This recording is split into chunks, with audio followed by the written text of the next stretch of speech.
So what I'm going to talk about today is what exactly we do in the off season. We just started yesterday, matter of fact. So we had our first speed day yesterday. I'm going to talk about how we do it and what we do. It's really important to understand that I'm a less is more guy. I'm an essentialist. And in essentialism, it's not about how to get the most things done. It's about getting the right things done. And I just love the quote, the disciplined pursuit of less, which I think is really, really important in speed training. So with the Feed the Cats program, basically cats are athletes. And anytime I've ever asked any coach to define athlete or athletic, they always say fast, explosive. Those are always the first two words. So if those are the first two words, those are the things that we need to chase in the off season. I believe that speed is just not another bucket to be filled. I believe that as you increase linear speed, max velocity, linear speed, everything grows with it. Now, we do want to create apex predators, which is not just speed, and speed may be the most important thing. So yeah, we're going to sprint fast, we're going to lift heavy, we're going to jump high and far, and we're going to bounce. Those are my four pillars of athleticism. I think it's important to note, way too many coaches want to do capacity work constantly. And if you're doing capacity work without first developing speed, you're not going to develop speed. However, if you develop speed, if your guys can run faster, they can run fast over and over again. So you should always train speed before you train repeat speed. The same can be said about speed endurance.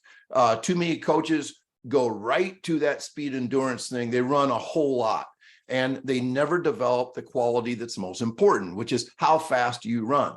For example, Marcellus Moore could run 24 miles an hour. That made it pretty easy for him to run 48 seconds in the 400 because all he had to do was run 19 miles an hour for 400 meters. It's pretty easy for a guy that has that kind of speed reserve to back off and do it for a long time.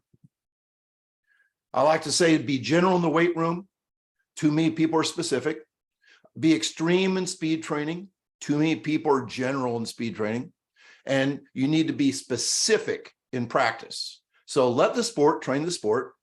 Get fast away from the sport. Get strong away from the sport. Tired is the enemy. You must train fresh.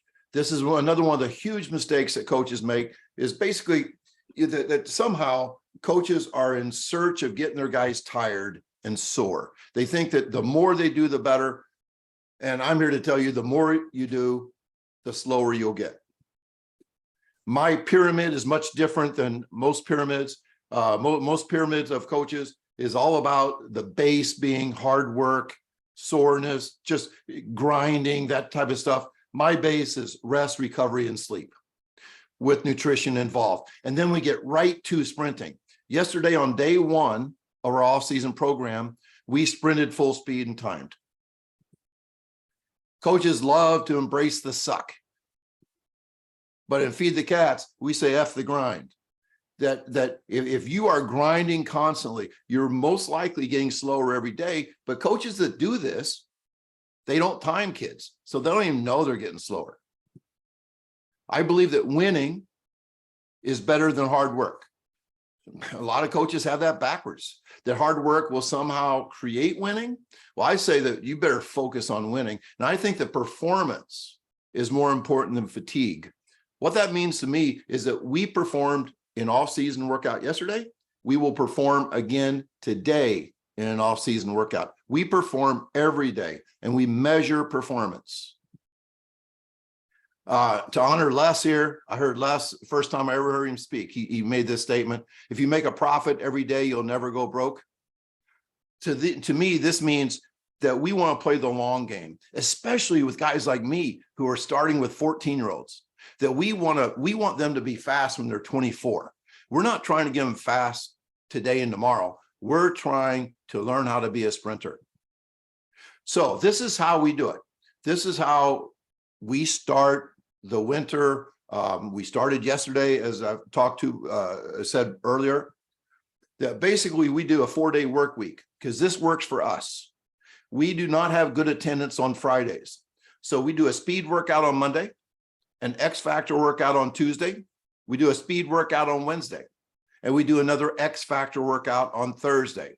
We take Friday off. If I went to a 5-day week, which I don't really believe in, we would do speed again on Friday. When do we lift? We always lift after workouts, not before. And this hurts a lot of people's feelings, but I say never let the weight room interfere with speed. In addition, never let the weight room interfere with a kid's sport. So what is the speed workout thing? Well, I'm not going to tell you everything, but basically on a speed day, this is what we did yesterday. 10 speed drills in 10 minutes. And then we did 3 timed sprints. Yesterday we did 3 timed 40s. Between the time sprints, we always take 5 minutes rest. Now, if you want to know more about this, the best-selling course on CoachTube in the last 2 years is my speed workout course 101. It's like an 80 or 90-minute course. It's good stuff. We always record, rank, and publish. I call this the food of cats. Now, what do? Well, we do 10-yard flies. We do 10-meter flies. We do 20-yard competition flies. Outside, we do 35-meter flies on the curve. And we also do 40-yard flies. We do accelerations, but I never do a 10 because I don't want guys to rush their acceleration. Instead, we do a 15-yard fly, a 15-yard acceleration, usually out of the blocks, into a 10-yard fly. And then we also do dashes like we did yesterday. We did 3 40s yesterday. Sometimes we extend it to 55 meters. So we do a lot of different things. And the spreadsheet you see in the background is the work that I do that takes about 45 minutes a day after a workout.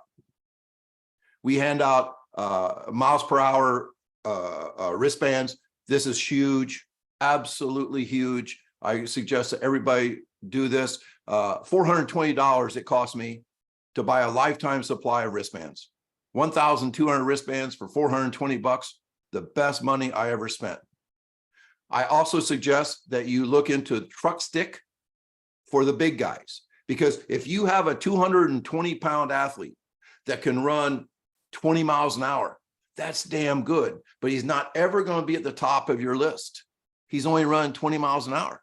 But when you multiply his weight times his speed, that's amazing. So I love what Garrett Mueller up at Stewartville, Minnesota has created, where they have bands for speed, dog tags for truck stick, which is another name for the physics equation of momentum.